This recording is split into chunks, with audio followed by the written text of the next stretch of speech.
By Bob Jenkins and Karen Schowalter, both Zumbro members. Bob is a PhD, MD. He's in laboratory genetics with an emphasis on cancer genetics. And Karen is a senior genetics technologist. So yeah, Karen and I are going to do a little tag team about the Lutheran social service statement that will be discussed and voted on at 2011, this year's assembly. Karen, you want to run the... Sure. So I thought we'd begin with a Bible verse. I'll read right here off the screen. The left arrow. The right arrow. There you go. So yeah, you don't want to go on a canoe trip with me. I don't really know my right from my left. I always know where I am in north, south, east, and west, and up and down, but right versus left, not so good. So this is from Ecclesiastes, and this Bible verse is actually in the statement itself, and it's in part of the text of the document. It influences the document a little bit. What is wisdom? I, the teacher, was king over Israel and Jerusalem. I applied my mind to study and to explore by wisdom all that is done under the heavens. What a heavy burden God has laid on mankind. I have seen all the things that are done under the sun. All of them are meaningless, a chasing after the wind. What is crooked cannot be straightened. What is lacking cannot be counted.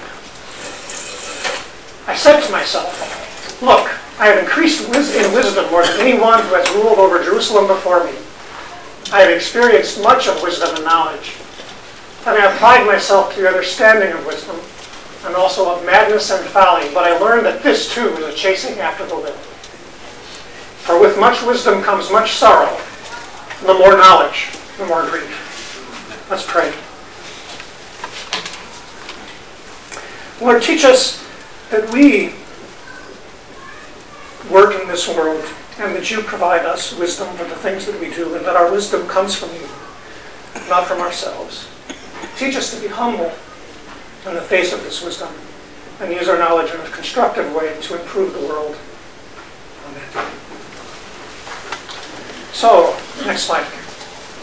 So we're going to talk briefly about the social statement itself, the history, an introduction to the draft statement, and I'm going to go into some modern genetics to bring you up to speed about why this statement is essential, and talk a little bit about what I do.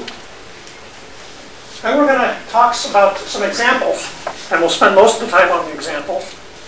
Come to close with the actual recommendations from the statement, and have some time for questions at the end. So that's the history of this ELCA social statement on genetics.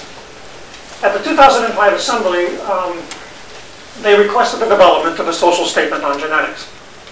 A task force was formed, like we want to do for almost every large organization, including the ELCA. It met for quite some time. It's actually a pretty prestigious group of individuals, and if you want, we have the list. We can share the list with you. I only know one of them. It was Ted Peters, who I met once through Sue. He's a professor at the Pacific Lutheran Theological Seminary in Berkeley, and his area of interest is biomedical ethics. There were several genetics counselors and medical geneticists on the committee. I presume all Lutherans, but I personally did not know any of those individuals.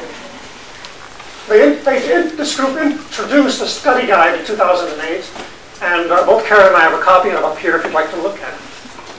And then the draft social statement itself was issued in 2010, earlier last year. And comments were accepted through October of last year.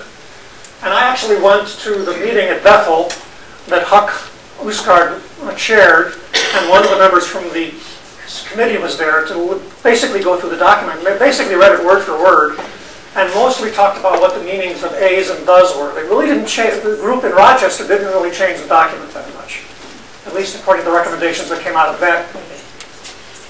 So based on those meetings that were held all over the ELCA, a revised draft will be circulated.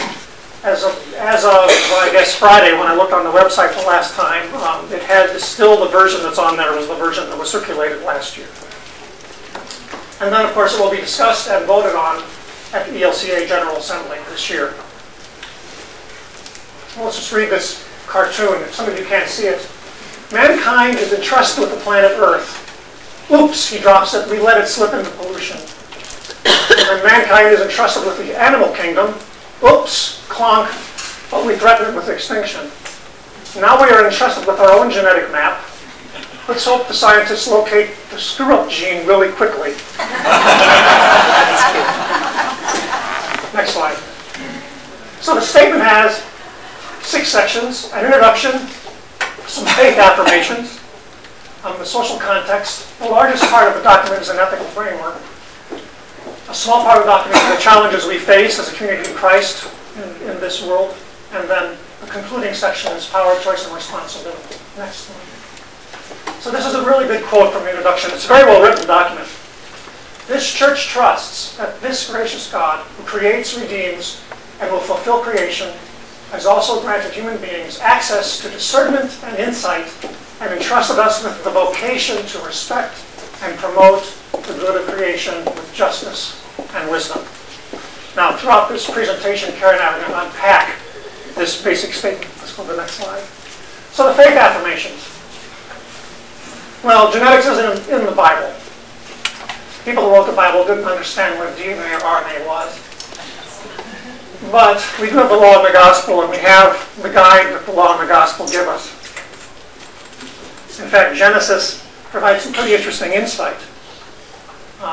Basically, God transformed through creation a barren emptiness, basically nothing, into the abundance that we all share and experience. It sustains the web of life, allows us and animals and plants to multiply and fill the earth. God also gives humans dominion, and that dominion implies that humans have a vocation to understand and manage the natural world. And one of the things that was really intrigued me with the document is they spent some time talking about the promised already, but the present not yet. So the promised already is that through Christ's death and resurrection, we live in a world that has been redeemed. So that we are part of God's continuing creation as his stewards of this earth. But that we are also, the present not yet also means that we are also sinners, that we look to the future, we look for a world to come, and that we are part of that process. So that we're both in the dynamic of understanding what God's creation is through science and genetics, but at the same time realizing that we are sinners and have to understand how we interact with the world and how that may not always fit what we think should be correct. Next slide. So this was a great slide on the cartoon on the right that Karen found, showing the tree of knowledge with DNA sitting right there in the trunk. And really, this all deals with pride in the knowledge of good and evil, if you think about it. You know, Jesus became man, took on a human DNA, right? You think about it. We believe Jesus was fully human. That means he also carried our DNA.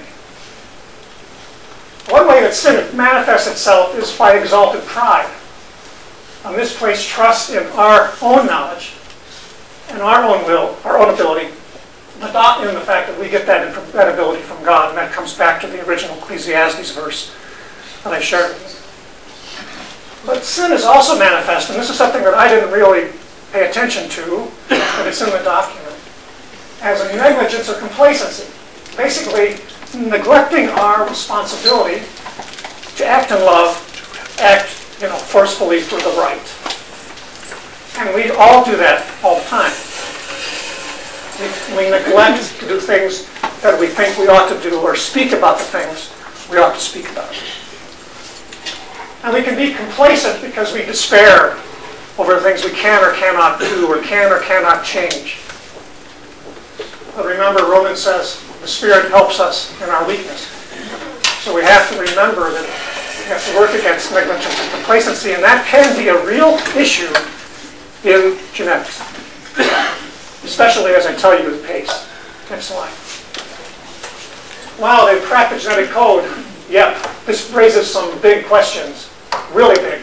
Yes, sir, big, big, big, big, big, big, big. The biggest. Like, should we add biotext to our 401ks? No, sir. No easy answer. Next slide. So the document has some underlying principles. The committee and the document recognize that the pace of genetics is changing so rapidly that it could be difficult to make specific recommendations. We'll talk about that in a minute. Thus, it's focused on developing a framework that can be adapted to a very rapidly changing environment. And again, one of the things I really loved in the document is it focused a lot on the Lutheran belief in vocation, and specifically raising up the vocation of doctors, scientists, geneticists, and that vocation is valued within God's church and within the Lutheran Church.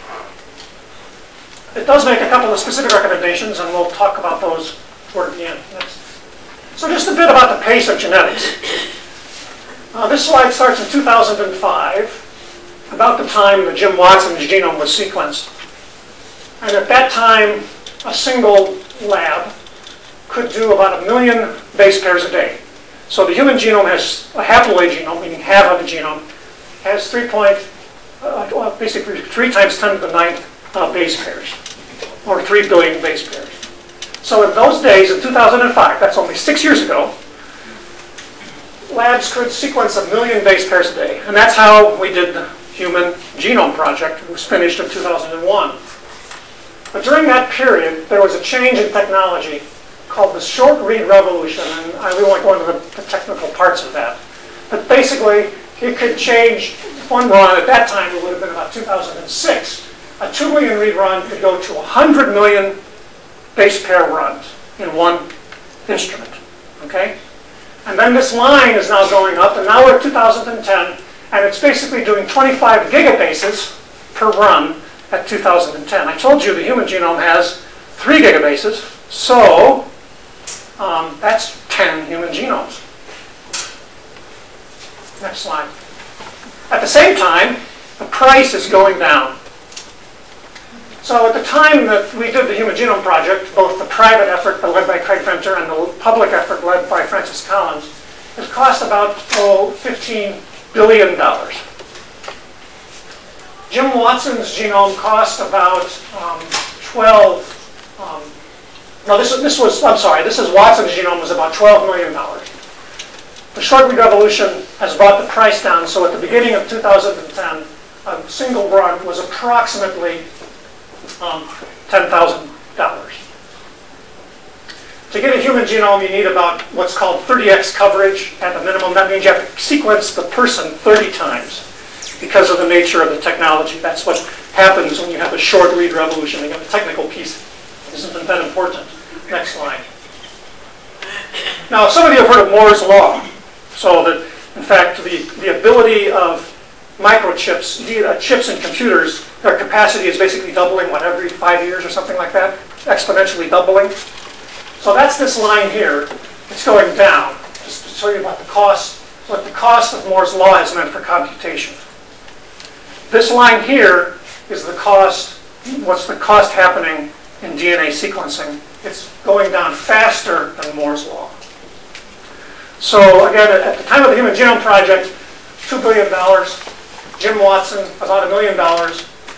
And we're pretty close to a $1,000 genome per person, one person, $1,000.